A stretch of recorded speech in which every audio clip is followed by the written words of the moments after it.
Bugun miokard infarktiga tashxis qo'yish haqida gaplashamiz. Demak, boshladik. Dastlabki 6 soat ichida EKGdagi o'zgarishlar oltin standart hisoblanadi. Bu haqida gaplashib o'tganmiz.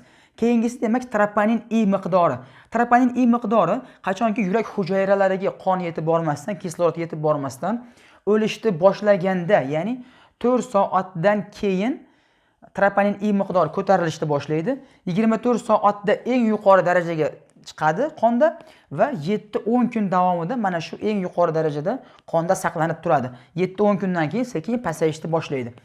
Kreatin kinaza miqdori, kreatin kinaza ham yurakning oqsillaridan biri, lekin buni skelet muskullaridan ham topishlik mumkin. Demak, kreatin kinaza 6-12 soatdan keyin ko'tarilishni boshlaydi.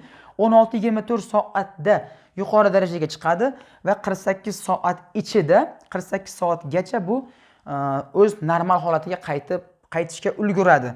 Demak, kreatin kinazani biz qachon foydalanamiz? Qachonki qayta infarkt bo'lganda, ya'ni bemor o'tkir miokard infarkt o'tkazib keldi, oradan 3 kun yoki 4 kun vaqt o'tdi va yana belgilar boshlandi. Yana infarkt, og'riq belgilari boshlandi.